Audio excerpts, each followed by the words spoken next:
Emmanuel Brault, donc je suis responsable de la coordination sécurité routière. Nous travaillons directement sous l'autorité du préfet et plus particulièrement de la directrice de cabinet du préfet, Madame Comin. Alors pourquoi notre présence sur des temps de vélo? C'est parce que la pratique du vélo est un moyen de déplacement qui se développe énormément en France. Beaucoup de structures, beaucoup de choses ont été faites pour la pratique du vélo, que ce soit en ville ou en milieu rural. Notamment avec les zones 30, zones de rencontre, les voies pour vélo, les contresens cyclables, beaucoup de choses comme ça. Par contre, on a toujours autant d'accidents, notamment mortels en France. Nous savons 4% des tués sur la route sont des cyclistes. Donc il est important que la sécurité routière soit présente sur des grands événements comme la Loire à vélo. Nous promouvons justement la sécurité en tant que cycliste. Donc nous rappelons les quelques éléments de sécurité obligatoires du vélo, des quelques éléments qui sont optionnels mais fortement conseillés, style le fanion sur les charrettes, les ports du casque, qui devrait devenir obligatoire bientôt pour les moins de 12 ans s'il ne l'est pas déjà. Je ne sais plus trop s'il l'est déjà ou s'il devient bientôt obligatoire. Nous sommes là depuis 3 ans maintenant sur cette fête du vélo et nous voyons un grand nombre de personnes donc passer sur notre stand. Nous délivrons des maillots jaunes pour rappeler que le gilet jaune est obligatoire hors agglo la nuit. Il devrait l'être probablement pour le casque obligatoire pour les enfants de moins de 12 ans très bientôt. Il n'est pas encore obligatoire mais il le sera, donc c'est des petits rappels de ce type.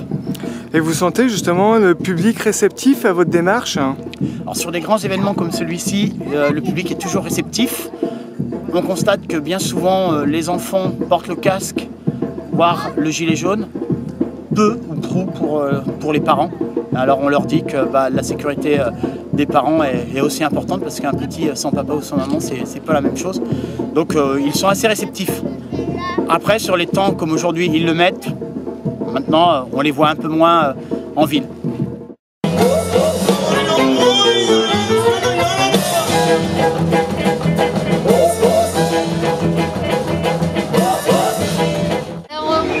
Vendéenne et je suis angevine et on a décidé de faire les 60 km de Anjou Vélo Vintage parce qu'on adore, on n'avait jamais testé avant, on est plutôt optimiste, on a fait 60 km et on a décidé de s'habiller comme ça parce que pour le fun, ça fun. Voilà, c'était l'ambiance, on adore et puis je trouve que ça fait partie des traditions qu'on avait avant en France. Exactement. Et ça permet aussi de rencontrer plein de gens tout au long de la route, de découvrir aussi des coins hyper sympas.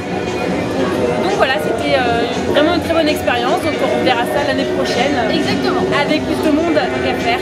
On a passé une super journée, on fait ça. L'un des plus beaux couples de cet Anjou Vélo Vintage. Notre région, on connaît bien, on est de Saumur. Ça va bien? Et voilà, on a passé un super moment parce que c'était vraiment très bien organisé, des pauses.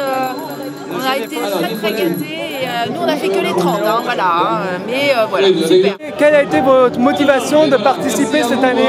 Parce que moi j'adore cette ambiance-là, j'adore ces costumes. Voilà, merci à vous. Allez, on les applaudit, regardez, ils sont magnifiques. C'est plein d'amitié, on fait plein de rencontres, c'est génial. Il faut le faire partager.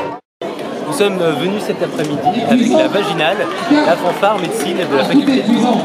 Donc on est autour de 20 fanfarons là présents et on anime toutes sortes d'événements, des foires, des festivals, des congrès, des soirées tout au long de l'année.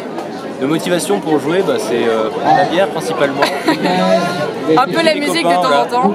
On a un groupe de copains qui se réunit et ça marche très bien. Ça, on tente de faire un maximum de fausses notes et dans le plus court temps possible. Bonjour, je m'appelle Guy Bertin, je suis le président de la communauté d'agglomération de Saumur. Et c'est vrai que nous sommes avec la ville de Saumur, nous sommes donc les organisateurs de ce vélo vintage, puisqu'il a été initié depuis 6 ans par le Conseil général. Et depuis 2 ans, le département a souhaité ne pas continuer cette manifestation, et donc nous l'avons repris avec la ville de Saumur. Donc c'est notre 2e édition dans l'organisation et nous sommes très contents puisque nous avons réussi à poursuivre ce bel événement et de plusieurs centaines de participants il y a 6 ans, nous sommes aujourd'hui à plus de 4000 participants pour venir parcourir avec nous les différentes boucles de circuits vélo qui permettent de visiter le Saumurois que ce soit dans le Longuéen, le Douessin, le Génois, et bien sûr toute la partie de la Loire de Saumur, avec toutes les vignes qui sont au-dessus, les coteaux, le patrimoine, les caves, les bulles, toutes les richesses et toute la partie culinaire qui existe sur le territoire. Donc une belle manifestation, le soleil a été avec nous pendant toute cette journée. Hier également avec le village et la course authentique qui a réuni plus de 150 passionnés des grandes boucles avec plus de 130 km parcourus à la fois sur le bitume et également sur les chemins de terre. Je crois que cette belle manifestation a rencontré un vif succès cette année et je crois qu'avec au-delà des 4000 visiteurs qui viennent de plus de 20 pays différents également, nous avons là une belle manifestation.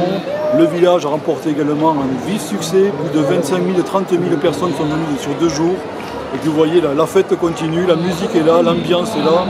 Et c'est vraiment une manifestation qui veut venir découvrir, parce que c'est à la fois sportif, festif, patrimonial, culturel et gastronomique. Donc si vous voulez passer du bon moment hors de tout le temps, écoutez, venez nous rendre visite parce que c'est vraiment un super événement.